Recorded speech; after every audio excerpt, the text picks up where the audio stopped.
नमस्कार विद्यार्थी मित्रांनो, स्वागत आहे आपल्या यूट्यूब चॅनल बी कॅम्पस स्टडीमध्ये. तर अतिशय आनंदाची बातमी आहे, बृहन्मुंबई महानगरपालिकेमध्ये जागे निघाले आहेत. 38 पदासाठी ही जागा निघालेली आहे. तर सर्व तुम्हाला माहिती सांगणार आहे. व्हिडिओ शेवटपर्यंत पहा आणि चॅनलवरती नवीन असाल तर चॅनलला सबस्क्राईब करा आणि ही संपूर्ण तुम्हाला PDF पाहिजे असेल तर आपल्या टेलिग्राम चॅनलला जॉईन करा. डिस्क्रिप्शन बॉक्समध्ये टेलिग्राम चॅनलची लिंक देत आहे. तर पहा, कामगार विभाग बृहन्मुंबई महानगरपालिका यामध्ये बृहन्मुंबई महानगरपालिकेतील महाव्यवस्थापक देवनार पशुवधगृहाच्या आस्थापनेवरील गट ड संवर्गामधील कामगार पदांची 38 रिक्त पदे सरसपणे भरण्याबाबत महानगरपालिका आयुक्तांची मंजुरी अन्वये प्राप्त झाली आहे. तर त्यानुसार महाव्यवस्थापक देवनार पशुवधगृह यांच्या आस्थापनेवरील 38 रिक्त पदे सरसपणे भरती प्रक्रिया राबवून निवड करण्यासाठी पात्र उमेदवारांकडून ऑनलाईन पद्धतीने अर्ज मागण्यात येत आहेत. तर तुम्हाला ऑनलाईन 38 जागा आहेत. गट ड ची ही पदे आहेत. तर यामध्ये जे आहेत पदाचे नाव आहे कामगार आणि वेतन श्रेणी यासाठी हे 18,000 ते 56,900. भरायची रिक्त पदे आहेत 38 आणि गट ड ची ही पदे आहेत. तर यामध्ये प्रवर्गानुसार जागा पहा कशा आहेत. अनुसूचित जातीसाठी आहेत 9 जागा, अनुसूचित जमातीसाठी 2 जागा, विमुक्त जाती अ साठी 2 जागा आहेत, भटक्या जमाती ब साठी 3 जागा आहेत, भटक्या जमाती क साठी 3 जागा आहेत, भटक्या जमाती ड साठी 3 जागा, विशेष मागास प्रवर्गासाठी 1 जागा आहे, इतर मागास वर्गासाठी 15 जागा आहेत. तर सामाजिक शैक्षणिक मागास प्रवर्गासाठी जागा नाहीत, आर्थिक दुर्बल घटकासाठी जागा नाहीत, अराखीवसाठी जागा नाहीत.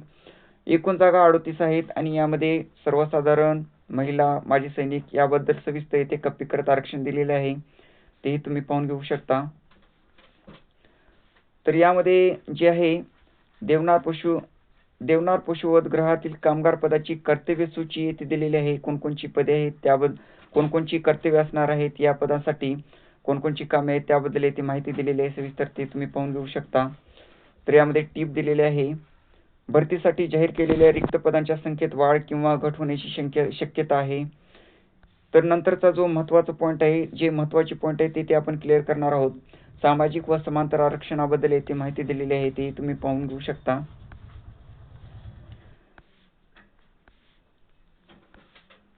यामध्ये पहा, कामगार पदासाठी आवश्यक शैक्षणिक अर्हता जी लागणार आहे.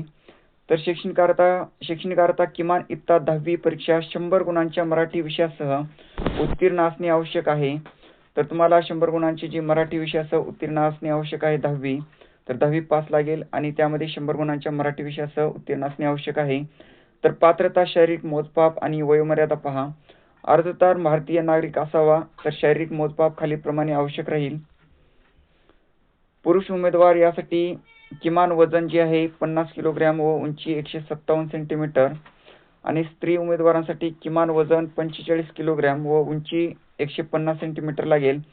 तर वयोमर्यादा जाहिरात प्रसिद्ध झाल्याच्या दिनांकास उमेदवार खालील नमूद केलेल्या विहित वयोमर्यादेतील असावा.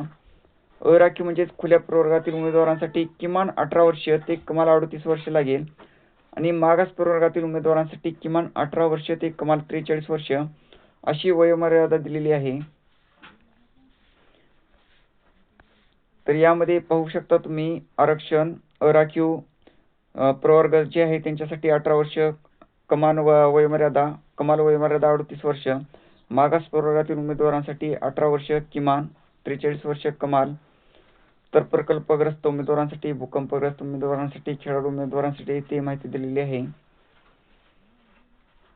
तर निवडीची निकष पाहिजे. परीक्षेचे जे आहे निवडीचे निकष, कामगार या पदाच्या सेवा प्रवेश नियमानुसार विहित केलेली अर्हता व अटी शर्ती धारण करीत असलेल्या पात्र उमेदवारांची बहुपर्यायी वस्तुनिष्ठ ऑनलाईन परीक्षा संगणकावर आधारित घेण्यात येईल. सदर परीक्षेस प्राप्त केलेल्या गुणांच्या आधारे तयार करण्यात आलेल्या गुणवत्ता यादीतील उमेदवारांमधून विहित सामाजिक समांतर आरक्षणानुसार तात्पुरती अंतिम निवड यादी सूची तयार करण्यात येईल. तर कामगार या पदासाठी बहुपर्यायी वस्तुनिष्ठ ऑनलाईन परीक्षेसाठी प्रश्न पत्रिकेचा दर्जा जो आहे विहित करण्यात आलेल्या शैक्षणिक अर्हतेच्या समान राहील. सदर परीक्षेकरिता घेण्यात येणाऱ्या बहुपर्यायी वस्तुनिष्ठ ऑनलाईन परीक्षेचा स्वरूप पुढील प्रमाणे असेल. तर यामध्ये स्वरूप कसे असेल पहा. परीक्षेचे मराठी भाषा व व्याकरण हा सब्जेक्ट असेल. यामध्ये 25 प्रश्न 50 गुण आणि यामध्ये माध्यम जे असेल मराठी. इंग्रजी भाषा व व्याकरणासाठी 25 प्रश्न 50 गुण इंग्रजी माध्यम असेल. तर सामान्य ज्ञान यासाठी 25 प्रश्न 50 गुण, मराठी माध्यम बौद्धिक चाचणी 25 प्रश्न 50 गुण, अशी एकूण 100 गुणांची परीक्षा असेल. 100 प्रश्न असतील आणि 200 गुणांची जी आहे परीक्षा असेल. आणि यामध्ये वेळ जो आहे तो 100 मिनिटे असेल. आणि यामध्ये पाहू शकता तुम्ही, तरतुदीनुसार गुणवत्ता यादीमध्ये अंतर्भाव करण्यासाठी उमेदवारांनी एकूण गुणांच्या किमान 45% गुण प्राप्त करणे आवश्यक आहे. म्हणजे एकूण तुम्हाला 45% गुण कमीत कमी घ्यावेच लागेल. तर सामान्य ज्ञान या विषयाच्या प्रश्नपत्रिकेमध्ये बृहन्मुंबई महानगरपालिकेशी संबंधित तसेच स्थानिक बाबी, वैशिष्ट्ये आणि चालू घडामोडीशी निगडीत प्रश्न अंतर्भूत असतील. बौद्धिक चाचणी परीक्षेचे स्वरूप पूर्व माध्यमिक शिष्यवृत्ती परीक्षेनुसार असेल. मौखिक चाचणी घेण्यात येणार नाही. यानंतरचा जो महत्त्वाचा पॉईंट आहे, तर यामध्ये पहा, उमेदवाराच्या वयानुसार प्राधान्यक्रम देण्यात येईल. वयाने ज्येष्ठ उमेदवारांचा क्रम वरती असेल. तर नंतर ऑनलाईन अर्ज करण्याची जी मार्गदर्शक सूचना आहेत त्या यामध्ये दिलेल्या आहेत. नॉर्मलायझेशन मेथड येथे आपले आहे. तर यामध्ये फॉर्म भरायची जी डेट आहे, तर ऑनलाईन पद्धतीने अर्ज सादर करण्याचा कालावधी जो आहे 28/1/2026 पासून फॉर्म भरायला सुरुवात होईल. आणि ऑनलाईन पद्धतीने अर्ज सादर करण्यासाठी व ऑनलाईन पद्धतीने परीक्षा शुल्क भरण्याचा अंतिम दिनांक 18/2/2026 असेल. तर यामध्ये ऑनलाईन परीक्षा शुल्क जो आहे, अराखीव म्हणजे खुल्या प्रवर्गासाठी 1000 रुपये फीस असेल आणि मागास प्रवर्गातील उमेदवारांसाठी 900 रुपये फीस असेल. तर यामध्ये 38 जागा आहेत, गट ड च्या पदे आहेत. जर तुम्ही यामध्ये पात्र असाल तर नक्की फॉर्म भरा. आणि चॅनलवरती नवीन असाल तर चॅनलला सबस्क्राईब करा. धन्यवाद.